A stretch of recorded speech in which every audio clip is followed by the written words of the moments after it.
ಬರ್ತದೆ, ಸಚಿವರು ಕೇಳ್ತಾರೆ, ಫಾಸ್ಟ್ ಟ್ರ್ಯಾಕ್ ಮಾಡಬೇಕಾಗ್ತದೆ. 22 ಸಪ್ಲೈ ಮಾಡಿಲ್ಲ.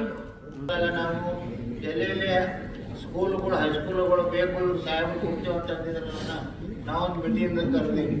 ಆ ಮೀಟಿಂಗ್ನಾಗ BO ಕೂಡ ಬರಲಿಲ್ಲ. ಬರಲಿಲ್ಲ ಸರ್. ಮತ್ತೇನ್ ಕ್ರಮ ತಗೊಂಡ್ರ ಅವ್ರ ಮ್ಯಾಗ? ಸರ್, ಈಗ ಮೊನ್ನೆ ಆಯುಕ್ತರು ನಡ್ಕೊಂಡು ಹೋಗ್ಲೇ ಇಲ್ಲ, ಅವ್ನ ಮೊನ್ನೆ ತೆಗಿಲಿಕ್ಕೆ ಕೇಳಿದ್ದಲ್ರಿ, ಅವನೇನ ಅವ್ರ ಬಗ್ಗೆ ಅವ್ರ ಮ್ಯಾಗ ಕ್ರಮ ತಗೊಂಡ್ ಹೇಳಿದೇವಲ್ಲ ನಿಮಗ. ಇಲ್ಲ ನಾವ್ರಿ ರಾಜೀನಾಮೆ ಕೊಟ್ಟು ಹೋಗ್ತೀವಿ. ಇಲ್ಲ, ಅವ್ರು ರಿಲೀವ್ ಮಾಡಿಬಿಡಿ, ಇವತ್ತು ಮಾಡ್ಸಕ್ ಕುತ್ಕೊಂಡು ರಿಲೀವ್ ಮಾಡಲ್ಲ ಅಂತ ಮಾಡಿದಾರಲ್ಲ, ಅದ್ರ ಕಣ್ಣಿಂದ ನೋಡ್ಕೊಂಡು ಕೊಡ್ಬೇಕಾ ನಾವು? ರಿಲೀವ್ ಮಾಡ್ರಿ ಇವತ್ತು ಅವನ. ಇಲ್ಲ ಸಾಹೇಬ್ರ ಹತ್ರ ಮಾತಾಡಿ ಅವ್ರು ರಿಲೀವ್ ಮಾಡ್ಲಿಕ್ಕೆ ಏನೋ ಲಾಸ್ಟ್ ಟೈಮ್ ಹೇಳಿದ್ರು ಅವರು.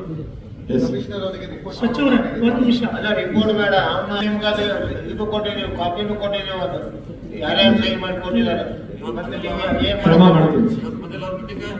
ಸಚಿವರೇ ಈ ವರ್ಷ ಬಂದಿಲ್ಲ. ಒಂದು ನಿಮಿಷ.